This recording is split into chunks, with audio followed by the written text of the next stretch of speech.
Sơ lược Hội Thánh Tin Lành Ê-xô.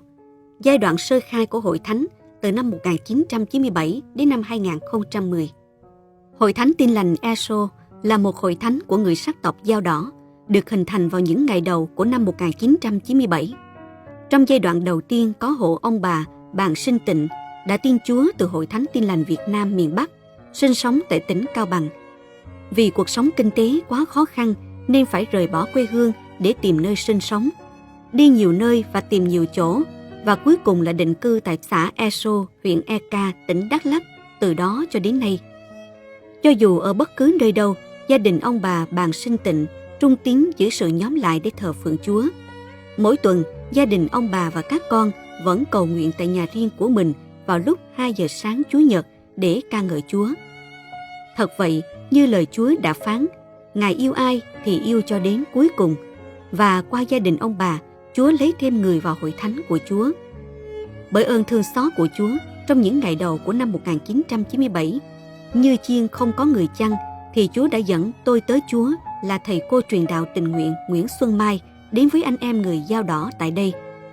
Những ngày đầu của chức vụ hầu việc Chúa của thầy cô truyền đạo tình nguyện Nguyễn Xuân Mai gặp rất nhiều khó khăn về ngôn ngữ, phong tục tập quán. Từ nhà riêng đến hội thánh hơn 40 km, đi lại bằng phương tiện xe đạp. Giai đoạn phát triển từ năm 2011 đến năm 2015. Cảm tạ Chúa, mỗi ngày Chúa lấy thêm nhiều người vào hội thánh của Chúa. Từ con số ban đầu một vài hộ tín hữu của những ngày đầu của năm 1997, thì đến ngày 14 tháng 7 năm 2011, Ủy ban Nhân dân xã Ê-xô ký quyết định cho ra mắt điểm nhóm Tin Lành Ê-xô với số tín hữu 168 người. Song song với sự phát triển của hội thánh, chức vụ của tôi tới Chúa cũng được giáo hội và chính quyền công nhận.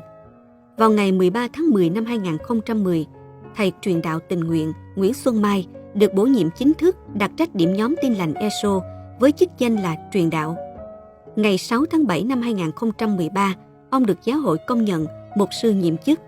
Đến ngày 17 tháng 7 năm 2017, chính thức được tấn phong mục sư. Công việc của Chúa tại đây tiếp tục được phát triển về nhiều mặt. Vào ngày 1 tháng 10 năm 2013, Tổng Liên hội có quyết định thành lập chi hội Ê-xô. Ngày 27 tháng 2 năm 2015, Ủy ban Nhân dân huyện Eka cấp giấy chứng nhận chi hội Tin Lành Ê-xô với số lượng 205 người. Giai đoạn ổn định và xây dựng từ năm 2016 đến năm 2019. Đi đôi với sự tăng trưởng của hội thánh là nhu cầu cần có nơi nhóm lại thờ phượng Chúa của con dân Ngài với 250 tín hữu người Dao, trong đó có 160 tín hữu Báp-têm. Trong suốt 21 năm, Hội Thánh Chúa mượn tạm ngôi nhà gỗ, vách đóng ván, mái ngói của tín hữu để nhóm lại. Theo thời gian, cơ sở đã xuống cấp trầm trọng, không bảo đảm khi mưa bão, chật hẹp, không đủ chỗ cho tín hữu sinh hoạt. Mỗi Chủ nhật, các ban ngành phải mượn các nhà tín hữu ở gần để học trường Chủ nhật.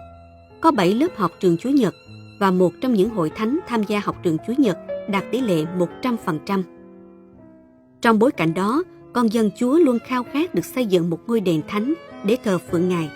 Nhu cầu rất cần có nơi sinh hoạt ổn định cho con dân của Ngài. Hội thánh bước đi bởi đức tin và ngửa trong nơi Chúa, dốc lòng cầu nguyện xin Chúa tiếp trợ để hội thánh có nơi mới để thờ phượng Chúa, danh Ngài vinh hiển. Cảm tạ Chúa, các cấp chính quyền từ địa phương đến tỉnh đã tạo điều kiện như cấp đất và giấy phép xây dựng nhà thờ cho Hội Thánh Ê-xô. Vào ngày 8 tháng 3 năm 2018, Hội Thánh tổ chức lễ khởi công xây dựng và bắt đầu xây dựng vào ngày 1 tháng 4 năm 2018 cho đến nay với thời gian xây dựng hơn 11 tháng. Thật cảm ơn Chúa, không những Chúa cho có ngôi nhà thờ nhỏ, tạm tốt hơn ngôi nhà cũ, mà là một phép lạ đã được xảy ra. Đó là một ngôi nhà thờ và cơ sở sinh hoạt quá đẹp, kiên cố, thật quá sức suy tưởng của tôi con Chúa tại đây. Nhằm thể hiện lòng biết ơn Chúa, Hội Thánh Ê-xô được sự cho phép của lãnh đạo giáo hội và chính quyền tổ chức lễ cảm tạ Chúa và cúng hiến ngôi nhà thờ lên cho ba ngôi Đức Chúa Trời. Nguyện mọi lời chúc tán, cảm tạ được dâng lên cho Đức Chúa Trời của chúng ta. Sự vinh hiển thuộc Duy Chúa. Amen.